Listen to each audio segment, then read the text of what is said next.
بسم اللہ الرحمن الرحیم۔ السلام علیکم معزز طلباء کرام، آپ سب کیسے ہیں؟ آج ہم موطا امام محمد کے سبق نمبر 324 کو پڑھیں گے۔ آج کے ہمارے سبق کا عنوان ہے بے میں شرط لگانے کا بیان۔ آج کے ہمارے سبق کی جو عبارت ہے وہ باب الاشتراط فی البیع وما یفسدہ سے شروع ہوتی ہے کہ یہ باب ہے بے میں شرط لگانے کے حوالے سے اور وہ جو اس کو فاسد کر دیتی ہے، یعنی بے میں شرط لگانا اور اس کے مفاسد کے بیان میں ہمارا آج کا یہ سبق ہے۔ تو اس حوالے سے امام محمد رحمۃ اللہ علیہ جو حدیث پاک ذکر کرتے ہیں وہ یہ ہے کہ اخبرنا مالک اخبرنا الزہری عن عبید اللہ ابن عبد اللہ ابن عتبہ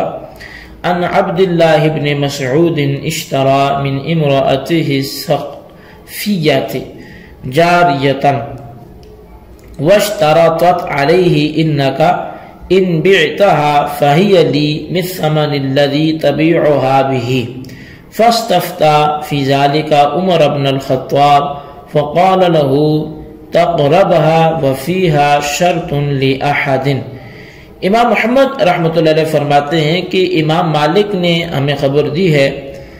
اور وہ کہتے ہیں کہ ہم سے بیان کیا ابن شہاب زہری نے عبداللہ بن عبیداللہ بن عبداللہ بن عتبہ سے، اور انہوں نے عبداللہ بن مسعود سے کہ انہوں نے اپنی بیوی یعنی زینب ثقفی سے ایک کنیز خریدی۔ بیوی نے یہ شرط لگا دی کہ اگر تمہیں اس کو فروخت کرنا ہو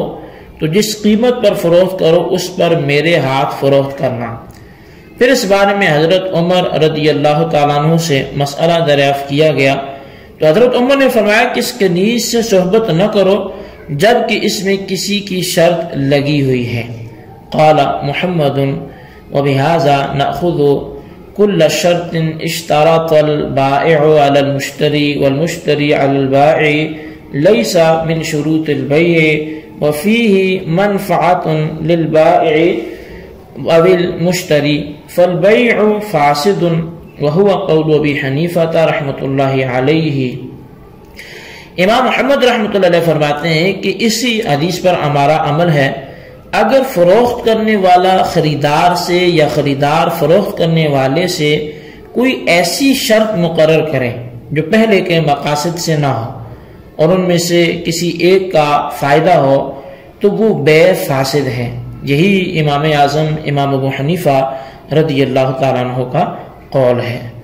اخبرنا مالک اخبرنا نافع عن عبد اللہ بن عمر انه كان يقول لا يطأ الرجل وليدة الا وليدته ان شاء باعها وان شاء وهبها وان شاء صنع بها ما شاء۔ امام محمد رحمۃ اللہ علیہ فرماتے ہیں کہ ہمیں امام مالک نے خبر دی ہے کہ ہم سے روایت کیا نافع نے عبداللہ بن عمر سے، اور وہ فرماتے تھے کہ آدمی اسی کنیز سے مباشرت کرے کہ جس کو وہ چاہے تو فروخت کرے اور چاہے تو ہبہ کرے اور جو چاہے سو کرے۔ قال محمد وبهذا نأخذ وهذا تفسير ان العبد لا ينبغي ان يتسرى لأنه ان وهب لم يجوز هبته كما يجوز هبة الحر، فهذا معنى قول عبد الله بن عمر وهو قول ابی حنیفہ والعامة من فقهائنا رحمهم اللہ تعالی۔ امام محمد رحمۃ اللہ علیہ فرماتے ہیں کہ اسی پر ہمارا عمل ہے، اور اس کی وضاحت یہ ہے کہ ایسی کنیز سے صحبت کرنا جائز نہیں ہے جس کو آزاد کی طرح ہبہ نہ کر سکتا ہو، اور یہی عبداللہ بن عمر کے قول کی شرح ہے، اور یہی امام اعظم امام ابو حنیفہ اور ہمارے عام فقہا کا قول ہے۔ تو بہرحال اس باب میں دو اثر بیان کیے گئے ہیں جن میں مسئلہ ایک ہی بیان کیا گیا ہے، تو اس لیے الگ الگ شرح کرنے کی ضرورت نہیں ہے جیسا کہ ہم نے گزشتہ سبق میں کی تھی۔ اس بات میں مسئلہ جو اس باب میں ذکر کیا گیا وہ یہ کہ جب بے میں ایسی شرط لگائی جائے جس سے مشتری کا ملک کامل نہ ہوتا ہو، یعنی اس میں مشتری کی ملک کامل نہ ہوتی ہو، تو ایسی صورت میں یہ بے فاسد ہے، جس کی مثال یہ پیش کی گئی کہ حضرت عبداللہ بن مسعود رضی اللہ تعالیٰ عنہ نے اپنی زوجہ بنام زینب جو کہ ثقفی قبیلے سے تعلق رکھتی تھیں ان سے ایک لونڈی خریدی، لیکن زینب نے فروخت کرتے وقت حضرت عبداللہ بن مسعود سے ایک شرط کر لی کہ آپ جب بھی اسے بیچنا چاہیں گے تو جتنی اس کی قیمت لگے گی اسی پر تم میرے ہاتھ فروخت کرو گے۔ آپ نے اسی شرط پر بے کر لی۔ اس کے بعد عبداللہ بن مسعود رضی اللہ تعالیٰ عنہ نے عمر فاروق اعظم رضی اللہ تعالیٰ عنہ سے اس بارے میں فتویٰ طلب کیا کہ کیا اس لونڈی کو میں استعمال کر سکتا ہوں یا نہیں کر سکتا، تو حضرت فاروق اعظم رضی اللہ تعالیٰ عنہ نے یہ فتویٰ دیا کہ اس بیوی کے ساتھ آپ جمع نہیں کر سکتے، کیونکہ اس میں اس لونڈی کے ساتھ آپ جمع نہیں کر سکتے کیونکہ اس میں ایک ایسی شرط لگی ہوئی ہے کہ جس کی وجہ سے آپ کا اس لونڈی پر پورا اختیار ہی نہیں ہے، یعنی بے کامل ہی نہیں ہے۔ امام محمد رحمۃ اللہ علیہ نے اس اثر کی وضاحت میں فرمایا کہ جس بے میں ایسی شرط لگائی جائے کہ جس میں بائع یا مشتری کا نفع ہو تو وہ بے فاسد ہے، اور بلکہ کتب حناف میں ایک تیسری چیز کا ذکر بھی ہے کہ بائع مشتری یا مبیع کا نفع ہو، یعنی مبیع ایسا ہو کہ جو اس شرط پر مطالبہ کر سکتا ہو تو یہ بے فاسد ہے۔ جیسا کہ کوئی لونڈی کو فروخت کرتا ہے اور کہتا ہے کہ اسے آگے فروخت نہ کرنا، اس کا مبیع کو فائدہ ہے، جس کی کئی صورتیں ہو سکتی ہیں کہ اس لونڈی کے رشتہ دار قریب رہتے ہوں، فروخت نہ کرنے کی شرط کی وجہ سے ان کا ملاپ رہتا ہو، یا مشتری اچھے اخلاق کا مالک ہے، کھانے پینے لباس پہنانے میں کشادہ دل ہے، اس میں چونکہ مبیع کا نفع ہے اس لیے ہمارے فقہاء فرماتے ہیں کہ یہ بے فاسد ہے۔ اسی کی وضاحت دوسرے اثر میں بھی عبداللہ بن عمر رضی اللہ تعالیٰ عنہما کے قول سے ملتی ہے کہ کوئی آدمی ایسی لونڈی سے وطی نہ کرے جس سے وہ پورے تصرف کا مالک نہ ہو، یعنی اس لونڈی سے وہ وطی کرے کہ جس کو وہ فروخت کرنا چاہے، ہبہ کرنا چاہے تو کر سکے، اگر ایسا نہ کر سکے تو ایسی صورت میں لونڈی کے ساتھ وطی نہ کرے۔ تو معزز طلباء کرام، آپ نے امام محمد کے قول سے احناف کا موقف سمجھ لیا، لیکن چونکہ اس میں شوافی کا اختلاف ہے اس لیے میں مناسب سمجھتا ہوں کہ احناف کے مسلک کی پہلے مزید وضاحت کی جائے، اس کے بعد شوافی کی دلیل کو بطور اعتراض اور جواب کے پھر ہم نقل کر لیں گے۔ تو بہرحال جس آدمی نے جو غلام کو فروخت کیا، اب یہ میں ہدایہ کے حوالے سے آپ کے سامنے مسلک احناف کی کچھ وضاحت جو ہے وہ کروں گا تاکہ مسئلہ ہمارے سامنے واضح ہو جائے، اور جب مسئلہ واضح ہو جائے تو پھر ہم دوسروں کے مذاہب اور دلائل کو بھی سمجھنے کی کوشش کرنے میں کامیاب ہو سکتے ہیں۔ تو جس آدمی نے غلام کو فروخت کیا اس شرط پر کہ مشتری اس کو آزاد کر دے یا مدبر یا مکاتب بنا دے، یا لونڈی کو فروخت کیا اس شرط پر کہ مشتری اسے میں ولد بنائے، تو یہ بے فاسد ہے، کیونکہ اس میں بے ہے اور شرط بھی ہے، حالانکہ نبی پاک صلی اللہ علیہ وسلم نے بے اور شرط کو جمع کرنے سے منع فرمایا ہے۔ تو مسئلے کے احناف کا خلاصہ یہ ہوا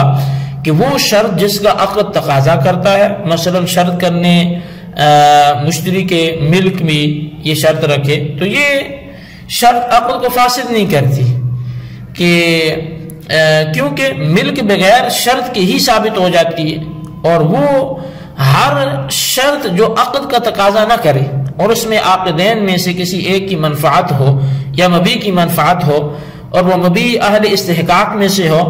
اس شرط سے بھی بے فاسد ہو جائے گی۔ جیسے بائع غلام فروخت کرتے وقت یہ شرط لگائے کہ خریدار اس کو فروخت نہیں کرے گا، یعنی جو مشتری ہے جس کو میں بیچ رہا ہوں تو وہ آگے اس کو نہیں بیچے گا، اب اس میں مبیع کی منفعت ہے، کیونکہ یہ ایک ایسی زیادتی ہے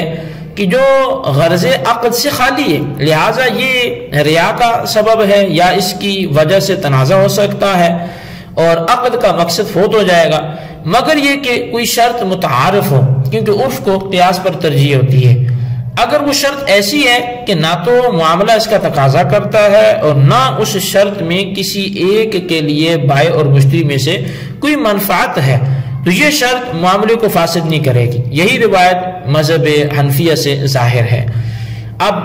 مثل اس شرط پر عقد کرنا کہ فروخت کردہ چوپایا کو مشتری فروخت نہیں کرے گا، اس صورت میں معقود علیہ یعنی وہ جو چوپایا ہے اس کا بھی کوئی نفع نہیں ہے، کیونکہ چوپائے کی طرف سے ہر قسم کا مطالبہ اور اس کی صلاحیت جو ہے وہ منتفی ہے، بخلاف غلام کے کہ اس کو اس قسم کی شرط پر مطالبہ کا حق رہتا ہے۔ جب بھی مشتری اس کے فروخت کرنے کا قصد کرے تو غلام کہہ دے کہ مجھے تو مت فروخت کر۔ تو بہرحال